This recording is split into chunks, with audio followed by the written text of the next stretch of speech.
Simulasi kes colek di tadika, adakah ia perlu ataupun tidak? Hari ini saya nak borak sikit pasal isu ini. Terlebih dahulu saya nak jelaskan ini cuma pandangan peribadi saya semata-mata. Bukan tujuan untuk mengkritik mana-mana pihak. So nak setuju boleh, tak nak setuju pun tak apa.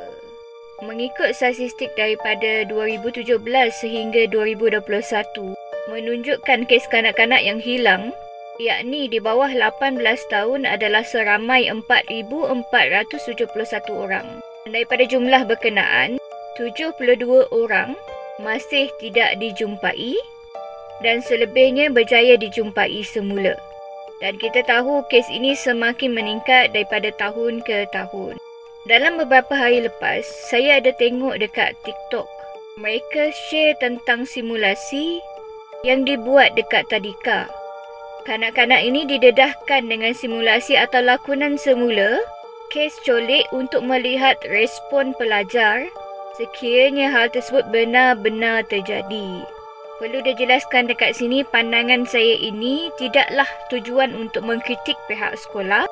Akan tetapi saya dapat lihat ada beberapa aspek yang perlu ditambah baik tentang simulasi tersebut supaya ia tidak menjejaskan mental kanak-kanak ini. Begini pandangan saya. Pertama, simulasi itu boleh menyebabkan trauma kepada kanak-kanak. Apa alasan saya?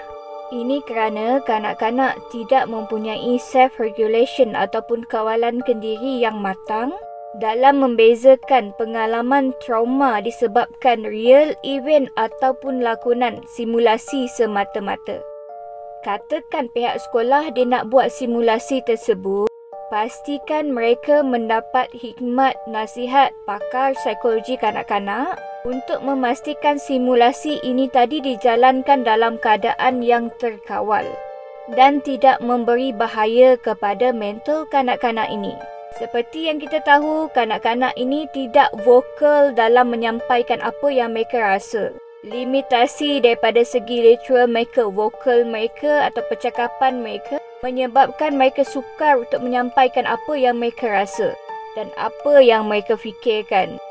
Poin yang kedua, kalau nak buat juga boleh buat, tapi pastikan ibu bapa dan guru-guru tahu bagaimana untuk berhadapan dengan after effect kejadian tersebut. Balik pada poin yang pertama tadi, kanak-kanak tidak tahu membezakan sama ada ia adalah real event trauma ataupun lakonan simulasi semata-mata. Pemahaman ini sangat penting untuk memastikan ibu bapa dan cikgu tahu bagaimana untuk berhadapan dengan traumatic experience yang berlaku kepada kanak-kanak. Poin yang ketiga, kalau apa yang saya nampak daripada simulasi tersebut menunjukkan kanak-kanak ini tidak berupaya untuk melakukan apa-apa dalam keadaan krisis seperti itu. Contohnya, kalau simulasi tersebut bukan simulasi tapi real event, ternyata kanak-kanak tidak mampu untuk berbuat apa-apa kalau merujuk kepada simulasi tersebut. Ini kerana kita tahu fitrah kanak-kanak ini dia tidak kuat daripada segi fizikal dia. Malah juga dia tidak matang dalam menangani krisis yang berlaku pada diri dia. Apatah lagi apabila melibatkan keselamatan.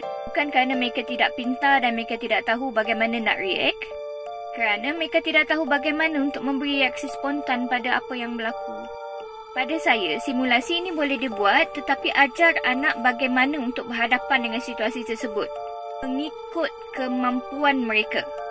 Contoh, ajar kanak-kanak menggigit kalau mereka berada dalam keadaan yang tidak selamat, menendang dan memukul di tempat yang boleh mengalahkan pemangsa mengikut kemampuan mereka. Dan satu lagi, bukan ajar anak menangis atau menjerit, tetapi ajar kanak-kanak untuk lari daripada tempat bahaya tersebut. Jangan dekat, lari. Jangan jerit, lari dulu. Kalau nak jerit waktu berlari tu boleh.